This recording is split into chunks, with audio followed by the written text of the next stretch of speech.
Para muhibbin rahimakumullah, sebagaimana kita mengetahui keadaan kita sekarang ini sedang diuji oleh Allah Subhanahu wa ta'ala, yaitu dengan mewabahnya penyakit.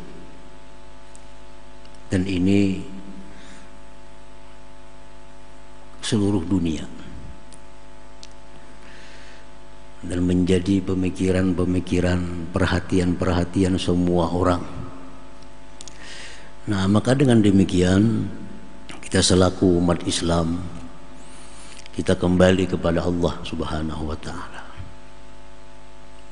Kembali kepada Allah Subhanahu wa ta'ala dalam arti bahwa kita mengamalkan apa-apa yang diajarkan oleh Rasulullah sallallahu alaihi wasallam dalam menghadapi wabah-wabah penyakit ini.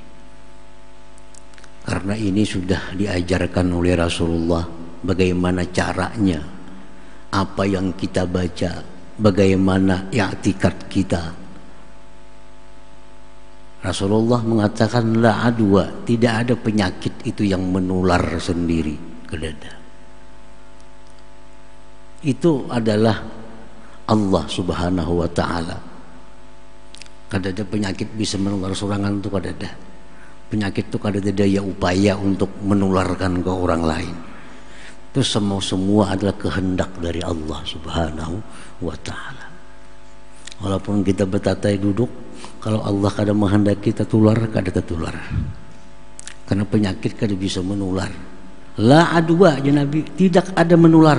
Jangan mengiktikadkan dalam hati penyakit ini bisa menular. Karena Nabi mengatakan la adwa, tidak ada menular. Nah, supaya kita ingat bahwa yang menghendaki menular itu adalah Allah Subhanahu wa ta'ala. Nah, pertama i'tikad itu yang perlu kita yakini, bahwa yang menghendaki penyakit itu bisa datang kepada kita, itu kehendak Allah Subhanahu wa ta'ala. Nah, kemudian usaha-usaha kita zahir, Rasulullah mengajarkan amaliyah-amaliyah. Antara lain jar Nabi baca bisukan, baca kamarian, bismillahilladzi la yadurru ma'asmihi syai'un bil ardi wala fis sama' wa huwas samiul alim. Di Ratibul Haddad ada, di Ratibul Atas ada itu. Baca pagi 3, petang 3. Rasulullah menjamin la yadurruhu syai', orang ini kada akan dimudaratkan oleh sesuatu. Nah, termasuk lagi ada arahan Rasulullah baca bismillahirrahmanirrahim wala haula wala quwwata illa billahil aliyyil azim, boleh 3 kali, baik lagi 10 kali pagi dan petang.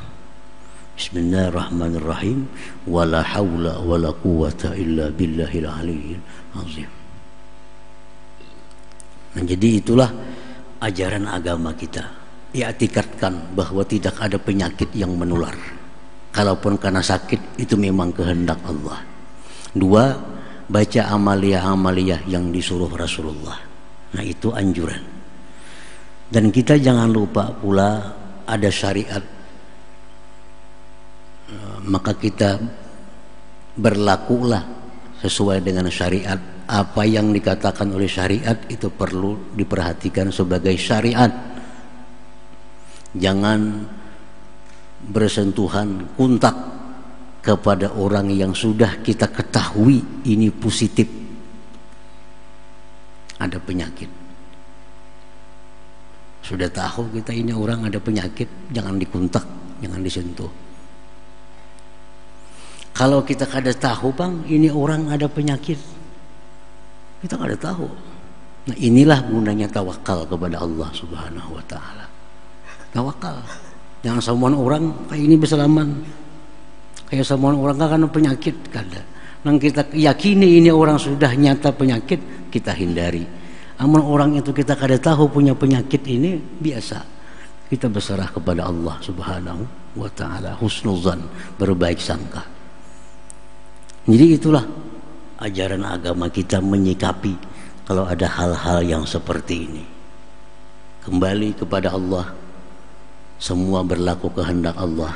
Baca amaliyah-amaliyah yang disuruh Rasulullah SAW, dan secara zahir janganlah mendekati atau kontak dengan penyakit itu.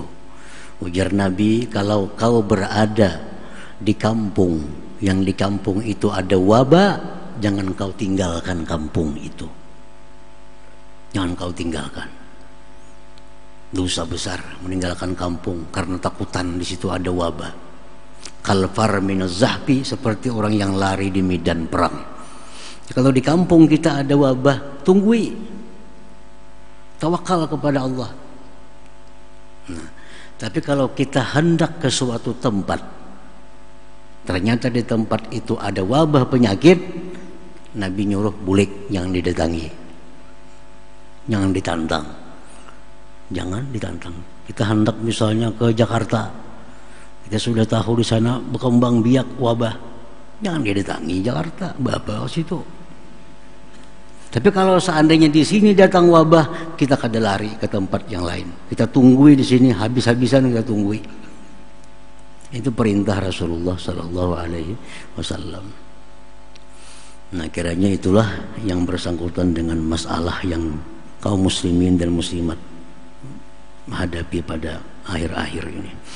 Ila hadratin Nabi Sallallahu Alaihi Wasallam. Al-Fatihah.